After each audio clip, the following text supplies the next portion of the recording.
Okay, guys, we are live. It's Tuesday night. We're happy. The three boys are in the house, and we are very, very happy tonight after that ridiculous 9-0. It could have been 11, could have been 10, 11, whatever. Doesn't matter. It was about the points. It was about the performance, clean sheet. It was a bonus. It was a bonus game. It really, really, poor Parker, unfortunately, has been sacked in the meantime. I think it was inevitable. And the weird thing about it is he lost the last three heavily. But his first game that he won 3-0 was against Aston Villa. I think Stevie G is in trouble as well. I agree. But we're going to have a little chat tonight. Obviously, big game tomorrow night, guys, at Anfield. It's Liverpool, Newcastle. We'll have a little regurgitation of the 9-0. And we'll also have a chat with my mate, John W. Henry, live from Boston. But we have in the house to chat about all the goodies tonight is Ivan at Ivan Jennings on Twitter and Jack at Anfield Road TV. Oi, oi. The legends are in the house. How are you boys? All good? Great, thanks. Yeah, look at my little dainty cup here. Look at my little dainty cup with a cup of tea in it. I like dainty cups, you know. The finger with the beer. Look, the beer. Should get a Liverpool cup out the shop, lads. We need some money, don't we? I have a few Liverpool, but I don't like mugs. That's the problem. Oh yeah, plenty of mugs on Twitter. Okay, guys, this is the one. I haven't talked to you really. I've been tweeting you and stuff like that since the 9-0, but that was nice, wasn't it? Yeah, and I think it's been coming. Do you know what I mean? I don't think we played that badly against United or against Palace. In fairness, if we had scored early against Palace, I think we would have gone and hammered them. And I think we dominated United. I know Klopp was being hammered a little bit for saying that we could have won that game. I agree with him. I think we could have won the game. That we had chances.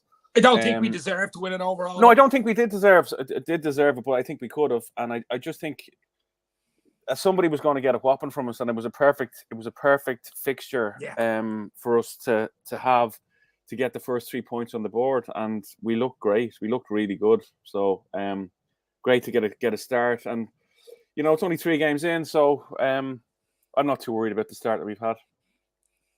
No, well, especially not after that. And if you heard Klopp's news today at the press conference, we'll talk about transfers and stuff now in a minute, but the fact that the likes of obviously Jones came back yesterday, Matip came back in training yesterday, young Calvin Ramsey's actually alive. He's alive. He was there as well. What about also, Thiago? the good news is Jota. Jota's on the mend. He's going to be showing his face either Thursday or Friday. Now, it mightn't be in time for the Merseyside derby on Saturday, but at least to have him back in the squad maybe for the midweek game against Napoli next week. I mean, Thiago's not far away too. Right. So maybe we won't get a fucking player in. We have enough players. We'll talk about that in a minute. But Jackie boy, the 9-0, I've talked to you. I talked to Jack. So I did a watch along for the game. My voice nearly bleed. 2.5 hours live I was. Fucking hell. I talked to Jack after the game, so we don't really have to say much about the 9-0 because I did spend about half an hour talking to Jack about it. But it was just a boost, Jack, wasn't it? It's a great boost even going into this Newcastle game. Just takes the pressure off, really. Yeah, 100%, mate. And as we spoke, I think, prior to the season anyway, in terms of the important start. And yeah, we did have a couple of bumps in the road. And was it one defeat in a calendar year in 2022? Yeah. Obviously, the Man United one was the second one. So, or whatever it was, but it was madness. Like we've been that used to winning football games. It's weird when we don't pick up 3 points, and it's the expectations levels in which Jurgenklopp and these lads have set. And when it doesn't happen, then there's a panic on social media, or there's a panic when you speak to your mates and that. But as we said, we've all watched football games. You have watched a lot more football games than me anyway, and it's this modern age that we currently live in, especially online as well. Very, very reactionary as well. But yeah, as Ivan said, no dramas really. 4 games into the Premier League season, and given the extent of, I know City, was it last season or the season before when they did get beat by Leicester? Obviously they went on quite well, but yeah, for some reason when I watched this City side this season, we've done a couple of watch-alongs on their games as well. And I've analysed the game, and they do pass up opportunities. Obviously, if that does continue to happen, I think 1 or 2 games they will come unstuck, like they did against Newcastle a couple of weeks ago. Yeah, I'll tell you, just see what Eamon Kelly said there. I presume you've seen it today in this press conference, did you? Klopp was talking about all the social media guys and YouTubers talking about what. Oh yeah, he's calling out me and Dave. He's probably on about that John W. Henry fucking video. But I put another apology out there saying that he wants to buy a yacht instead. check it out on Twitter. But he's not going to mind Theatre, but I knew that I'd get the top reds absolutely fucking freaked. You know what I mean? Got everyone fuming. I love it. After the stuff he comes out with, Dave, he says it just to bait the whole of Twitter. Like this was it when we reacted, and obviously we done our videos, but like him and his lads must be sat at home at 9 p.m. or 10 p.m. and he's like, what can I say tomorrow? And with the media team as well, Liverpool, because it works. And it just sums up the modern age. It just shows you they do watch. I mean, obviously we know John Ochterberg does. He's always liking every single Liverpool thing on Instagram and stuff like that. So, you know, they do. You know, the staff, they obviously do. The phones, they've all got top of the range iPhones and stuff, and Twitter and Instagram. I'm sure they do. Even TikTok, probably. Hopefully not TikTok. But you know what I mean. They're up to speed, as you say. Klopp has 2 sons in their 20s. Yeah. You know, they are a business. Like Liverpool are a business, as much as people don't like that word in terms of speaking about a football team. But we are. You've got to analyze your analytical data in terms of your social media accounts and what's being said as a football club. Of course, they review it. They have to as a business, and obviously that gets filtered through in which way possible. But well, look at United. Look at United. Yeah. I mean, the exact same thing about the Glazers. The Glazers are splashing the bleeding cash all over the shop ever since those yellow and gold bleeding flag show that, came out of the attic. But I'll tell you what it is, guys. Look, we go straight on to the big game tomorrow night. At the end of the show, we'll chat about whether or not something's going to happen on deadline day. But tomorrow night, Anfield, as I say, that 9-0 boost I even gave us an absolute confidence boost. That really did. Now, we can't be overconfident. I'm sure we won't be, considering what we did in the first 3 games. But, players back. We'll have a slightly probably better bench. The likes of Matip Jones possibly on the bench, giving us more.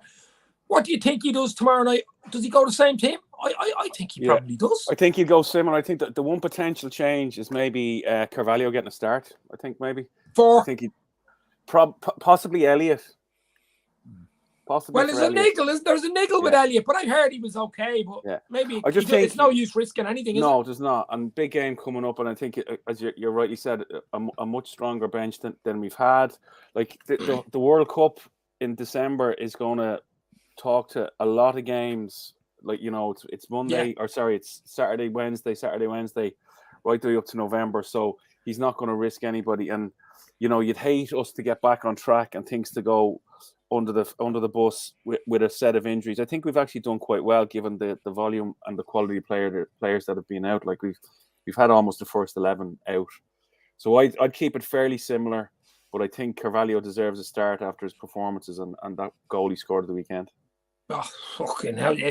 He's done brilliant, actually, in all the cameos that he's done. He's actually done very well. And every cameo that he's done, he's come on and played well. Yeah. It was his physical. His birthday as well. Happy birthday. Yeah, he's 20 today, isn't he? He's only 20. It's incredible. Yeah, like I think the two of them, both himself and Elliott, like they're obviously incredible footballers on the ball. They've got great vision and they can score and pass. But they're strong.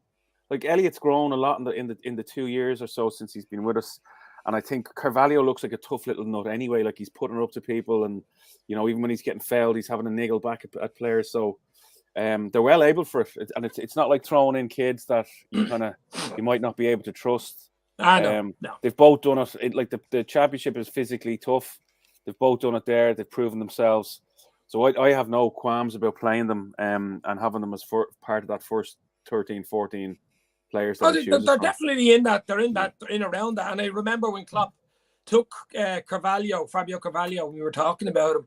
He was saying he's not going back out alone. He's going to be part of the bloody first team squad, floating around that 20 players or 22, whatever it is, even for the Champions League and stuff like that. Because remember, as you just said, I mean, both a championship. I mean, Elliott was with Blackburn and Fulham. I mean, Carvalho was instrumental in them coming up. And it's a great apprenticeship in that championship. That is a tough. It's a really, it's a proper apprenticeship on a building site, that one. But Jackie boy, tomorrow night, would you go to the same team or similar to Ivan, maybe Carvalho in for Elliott? I'd possibly throw in. I think we spoke about this last week, didn't we, boys? In terms of Costas. I mean, there's got to be one certain week in the next couple of weeks or months that way. Yeah. For me, I'd much rather keep Robbo fit for the Everton game. Because he's throw him in. We need a bit of shithousery. Yeah. And I think I think that's a good shout, actually. I thought he would have done it for Bournemouth, to be fair. I really thought he would have given him a rest because he's going to be Napoli away. We're going to need him for Napoli away, after the derby. Yeah. Like, it was like a game, basically, not just for Liverpool, for a lot of teams, every 3 to 4 days now, so until the World Cup. So it's going to be madness. But I think the main instigator for the performance last week and the person that started the intensity was Andy Robinson. I think we've seen this over the last 3 to 4 seasons. I mean, it was as soon as Robbo picked up the ball, he sprinted a good 60, 70 yards. Little give and go, but he was getting ahead of Bobby. And Robbo was the antithesis, really, in terms of what Jurgen has built in recent years, in terms of that one player. Him and Bobby, if you had to pick a typical Jurgen Klopp system player, it would be Andy Robinson and Roberto Firmino. But I'd like to see it. He will eventually get that little rest, but it wouldn't surprise me if Robbo just plays every single game for till now in the World Cup. Maybe. Because Jurgen Klopp doesn't really like to drop him. Especially he's rarely ever injured, Robertson. And I think similar to Salah, I think those players need to play. Is that, Ivan, I'd agree. Football you played Totally yourself. agree. Totally agree. Sometimes the rest can actually rest the muscles, and sometimes there's a pull and stuff. And I think it's unfortunate for Costas because he hasn't let us down once when he's come on. No. He has been superb. I remember when Robbo got that injury. Remember he went over on his ankle and he was obviously taken off. And I think he missed the next game. Costas came in and he was brilliant. But Robbo came back into the team. I think you're totally right. If he misses a game just because it'll take him games to get back up to speed. So I'd keep playing him. He's physically strong. He's as you said, he's the same as Salah. There's just no point leaving him out unless he's actually injured, and he just doesn't get injured. There is players like that throughout history where they seem to be always on the bleeding pitch. They're never, they never miss a game type of thing. Yeah. Obviously, when he's playing though, I mean, he's doing a lot of running. He's doing a lot of. He's like a bleeding. They are a dying breed, aren't they, boys? Those type of players, a dying breed of player. Especially just look at Naby. Like, I'm pretty sure, as we said, Henderson, even Suarez to an extent. I think Gerrard, in one of his autobiographies, said that Suarez's foot was basically swollen and he had to get like another set of boots. Old school boys. Yeah, like Suarez had to, was literally playing with like a broken toe or something. Madness. So old school, Well, he'd be an old school Uruguayan, probably street footballer. I know one of these fellas hitting, scoring off the lamppost and stuff like when we were kids in the 80s, overhead kicks on concrete. These type of fellas. But it shows you what it means. Like if you look at where Robbo came from, like he was down in the 3rd division in Scottish football, gets a chance to go to Hull, and gets a chance to go to Liverpool. He's going, listen, what a trajectory from the lowest level of football to here. Do you know what I mean? And I think Suarez was the same. He was just going, I've got a dream. I know where I'm going, and nobody is getting in my way. I think footballers today can be a little bit entitled, and that comes from the too much money too soon, not very well educated, almost silver spoons in their mouths, and Robbo seems to be like a very down to earth lad. I'd say he probably goes home and he makes the dinner and he plays with the kids and he puts them to bed and walks the dog. All similar that to Millie. I'd say he's similar to Milner, what way Milner's built, Yeah. But the thing about it is as well, though, you have to remember, especially in the last 10, 15 years, ever since all this money's come in and all the medical science and all this stuff, guys, they are elite athletes now. They weren't as much elite athletes. If you're talking about 80s, 90s, and even parts of the 90s. 10 pints down, get on the bus. But you know what I mean? They were they're elite athletes now. They literally are. They're scientifically checked, lactate tests. They're literally plugged in for every game or every training session to see how many bleeding oxygen levels and all this type of thing. So their muscles are so finely tuned. And Liverpool train so hard. I mean, it's double, triple sessions.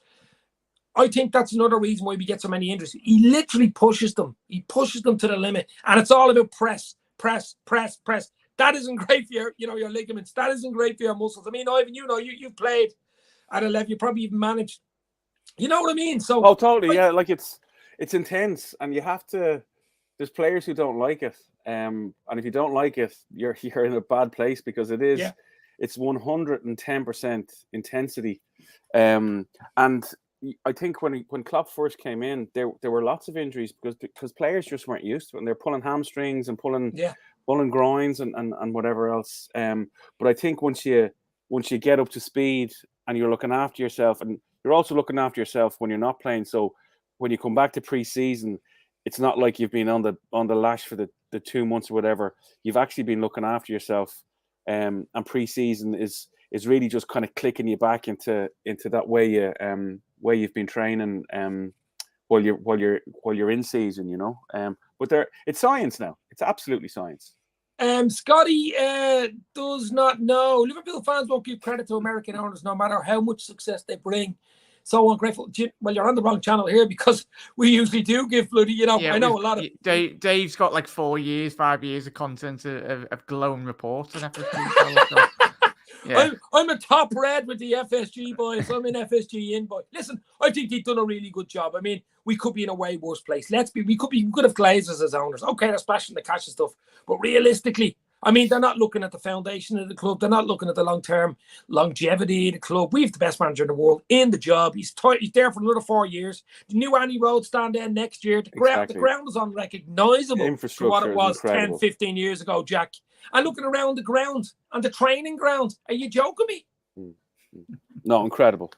Like, it's a properly run business. Do you know what I mean? And I think they got some criticism there during the week that they haven't spent money. They have spent money, but they've spent it based on the model. So you generate revenue, you have a portion of that assigned to infrastructure or training grounds and whatever else, and you have a portion of it assigned to players.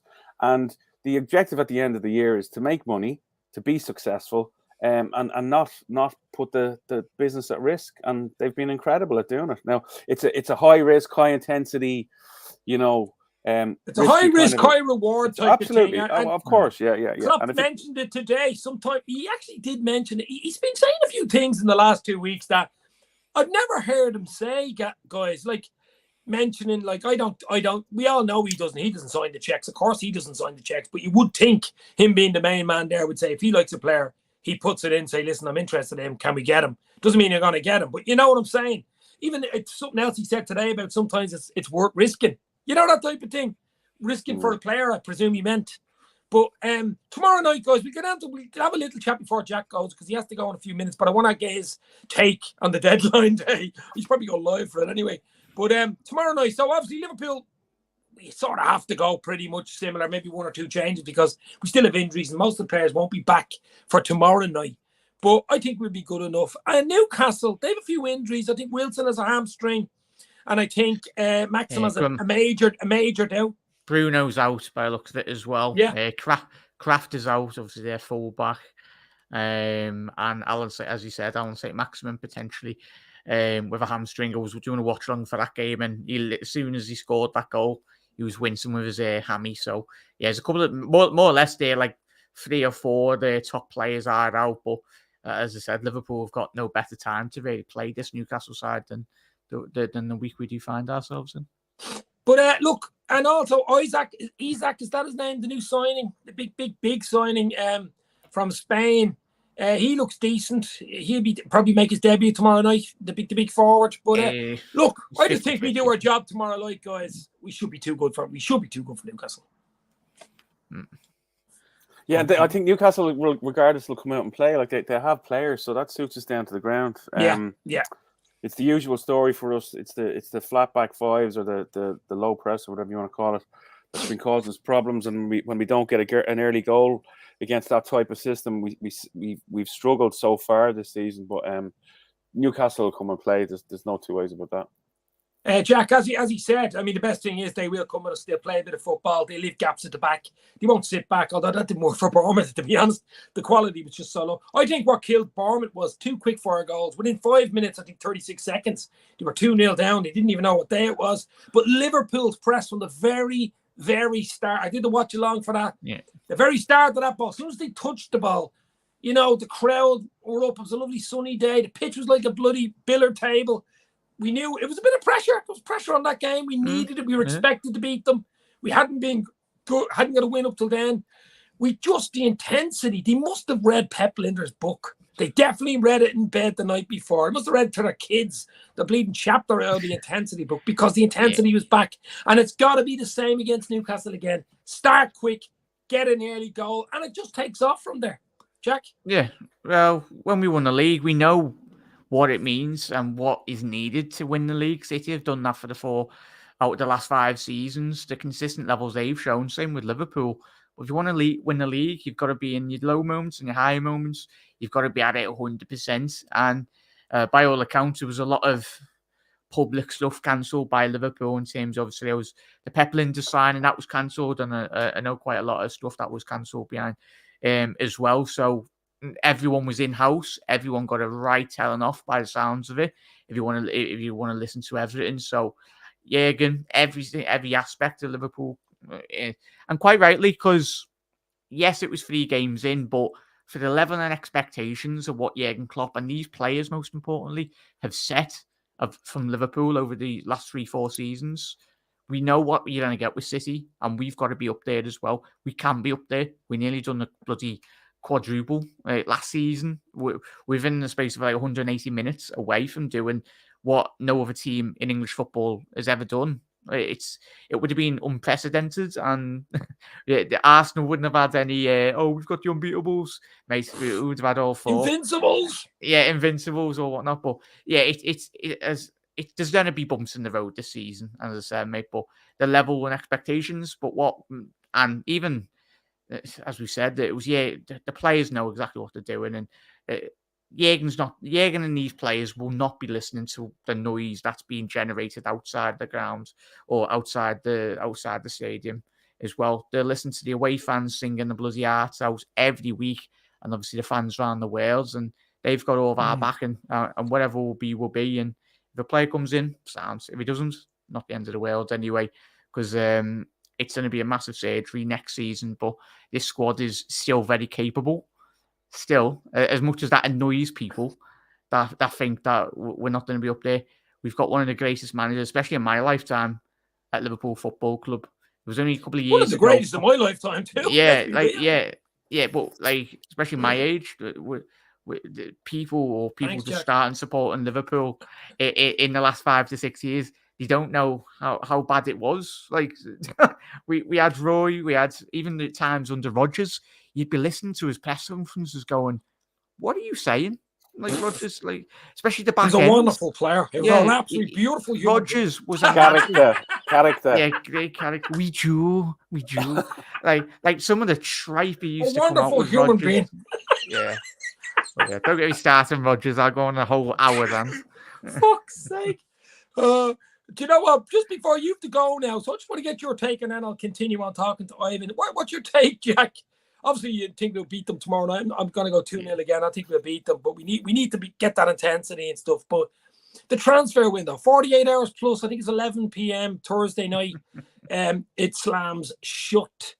What you've been now thinking and looking at, and press conferences today. Now, we didn't totally rule it out, but I think it's getting more diminished and less of a chance of anyone coming in the longer it goes, obviously. But what do you think, Jack?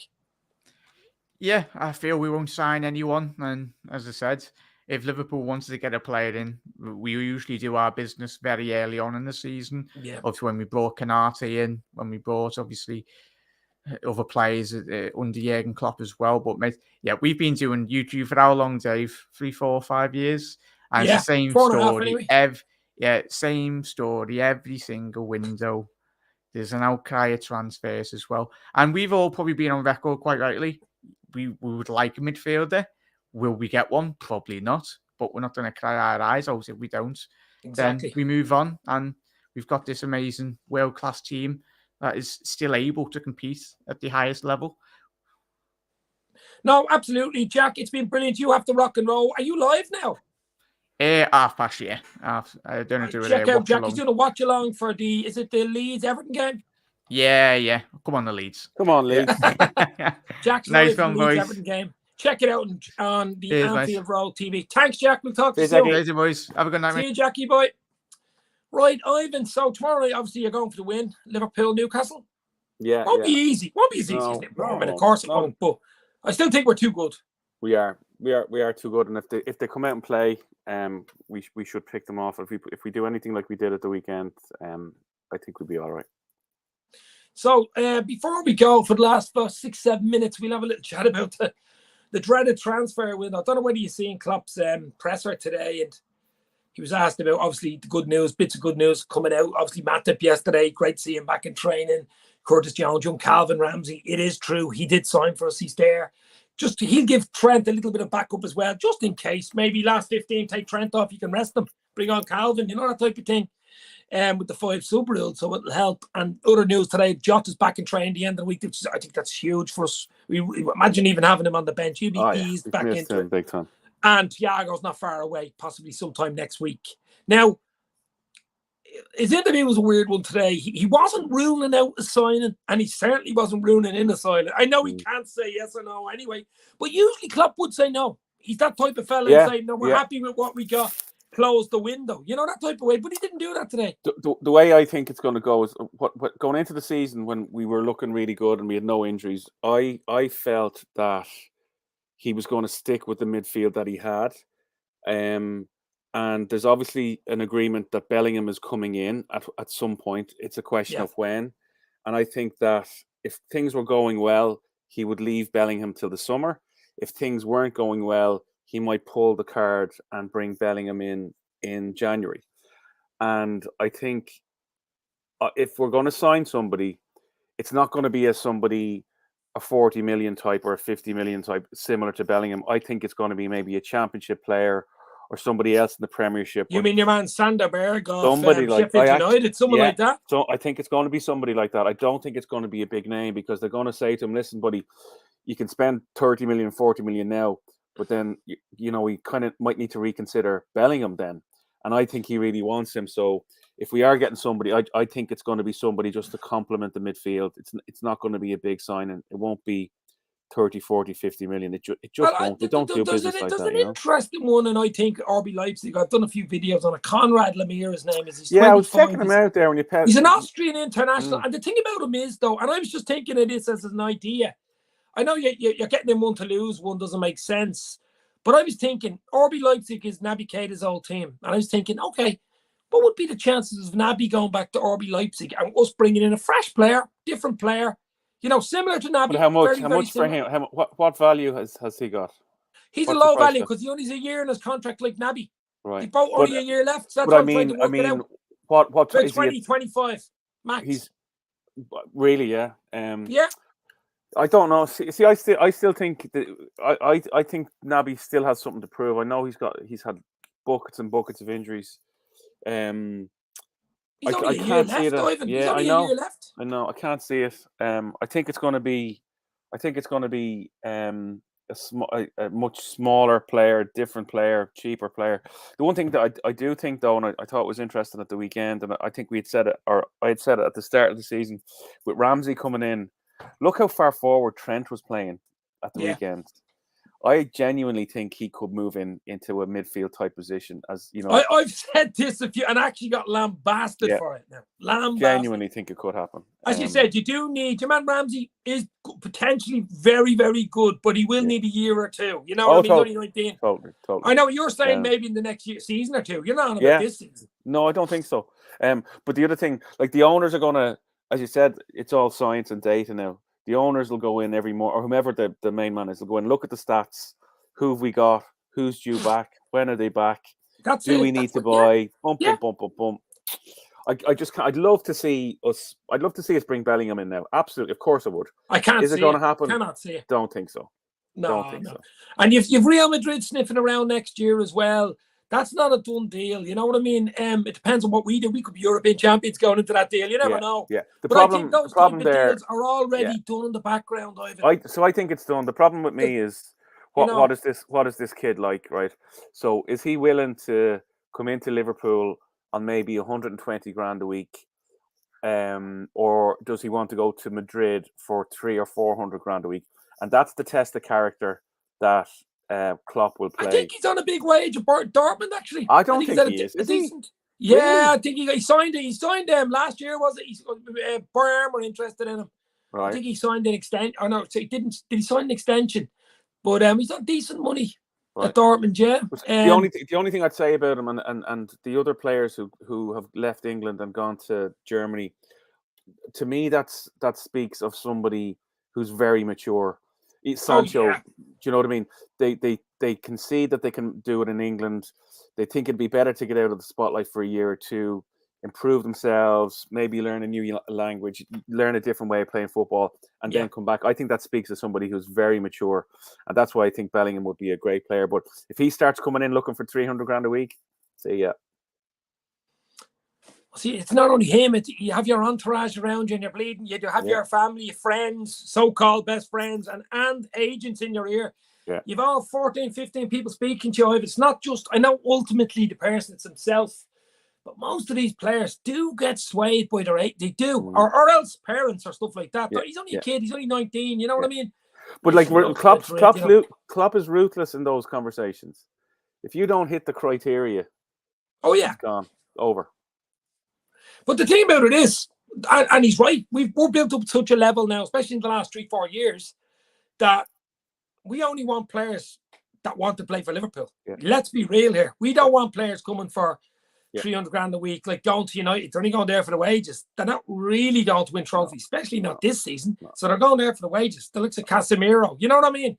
Yeah. But no, I agree. We want players at Liverpool that want to play for Liverpool. I think there's some good stuff coming out of man Bellingham. He's always liking stuff. You know, there's some. Yeah, no, there probably is. His friends in England, you know, Henderson and Trent. You know. Yeah, and like the fact that Klopp actually named him in a press conference a couple of weeks ago. Did mention him, yeah. I think that gave something away. Like I think he's definitely somebody that we're very interested in. He's only on 84,000 a week. Sorry, Ivan. Yeah, so there you go. Slightly less than you. Slightly less, just a little bit. I'm 85 and a half. So hell. I wouldn't have thought he'd be on a whole lot of money in Germany, in fairness. So 84 is quite high for Germany.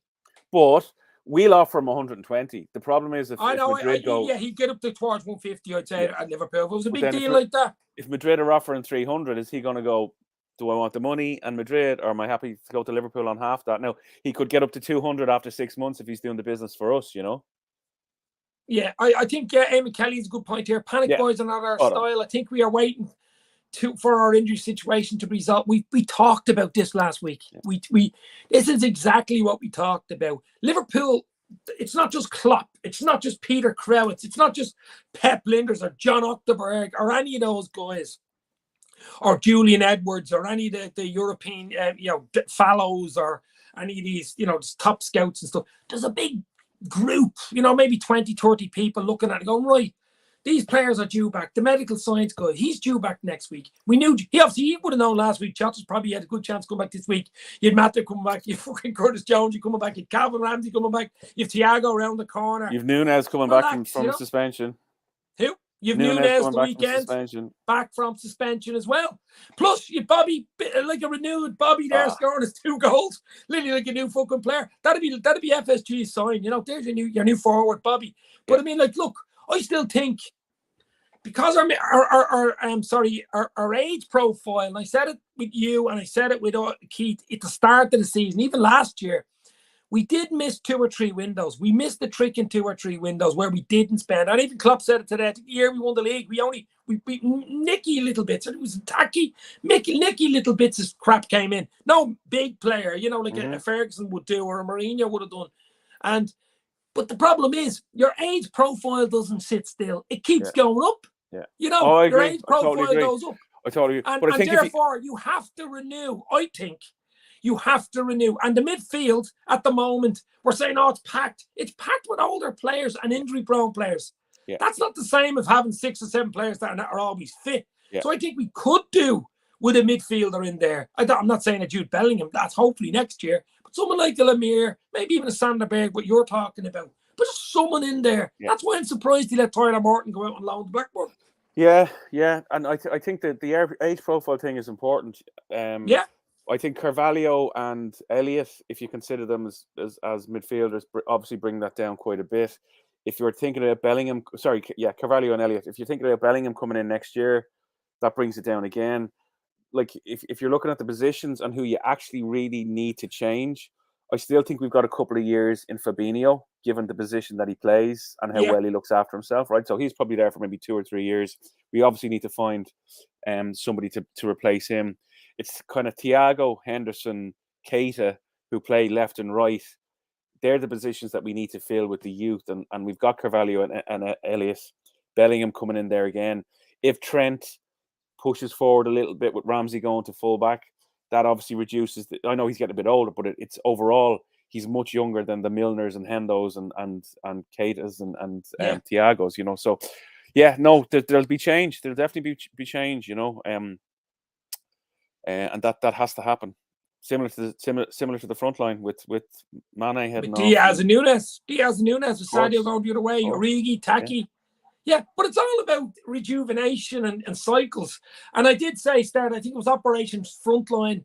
It was Operation Defence recently. It was Operation Frontline with Nunes and Darwin and even Carvalho.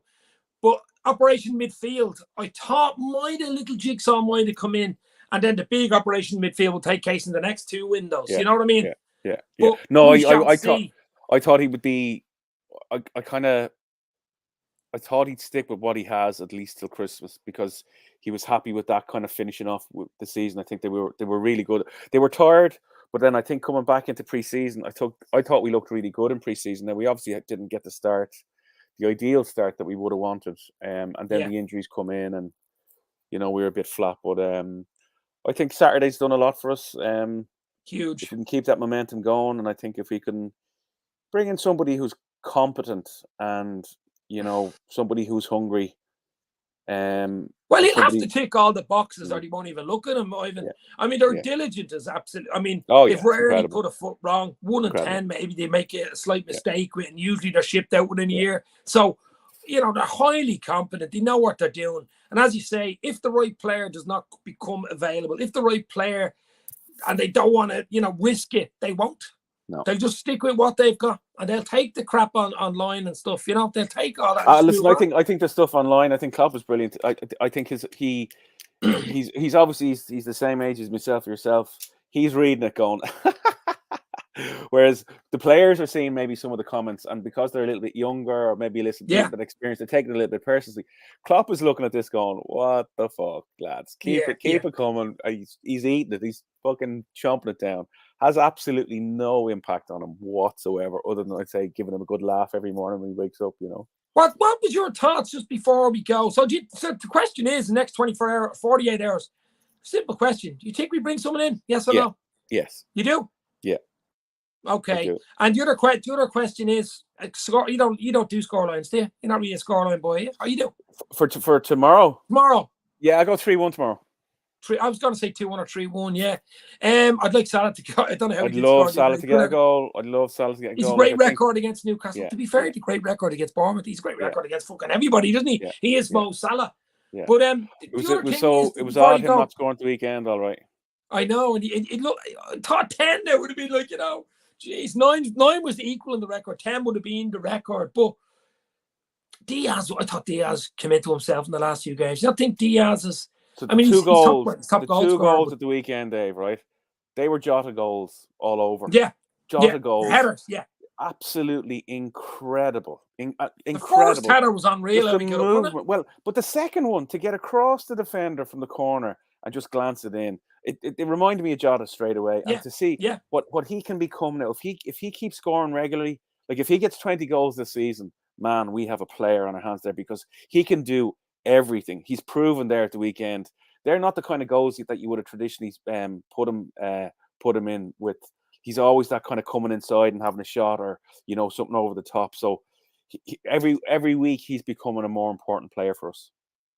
Yeah, he's grown into it. I absolutely love him. He's great to see him on the pitch. You just don't know what he's going to bleed and do. He's similar to like a Suarez type thing. You don't know what he's going to do. You know, he's capable of that goal against Palace. That equaliser against Palace was an absolute ripper. You know, so Nunes, we need him to stay on the pitch. Obviously, he's available the weekend. We'll do a video maybe Friday night for the big derby game, of course. But I think we leave it there, Ivan. That was enjoyable. 48 hours left on the window. 24 hours away from the game at Anfield. Another 3 points for the Reds. If we do our job right, if the intensity's there, if we take our chances and are clinical like we were the other day, I think we'll be okay, and we'd be too good for Newcastle. But we've got to do it on the pitch. Will somebody come in? The question to me is, I hope so. I think we might be caught in midfield. Will it be a huge signing? I don't think so. I think it'd be something similar to what Ivan was saying, maybe a 15, 20 million pound type player, someone like a Lemire or a Sanderberg or something, or maybe even someone totally curveball. Who the hell is this? On the, you know, totally. I'll be doing my John W. Henry apology video number 2 very soon. Instead of buying a midfield, we bought a yacht. But we should see what happens, guys. That has been Dave's LFC Chats. Jack was with us earlier. He's actually going live for the Leeds against Everton game. So check out Anfield Road TV right now. Ivan, thank you very much. See you maybe Friday for a big derby preview. Cheers, guys. Thanks for the comments. Stay safe. Talk soon.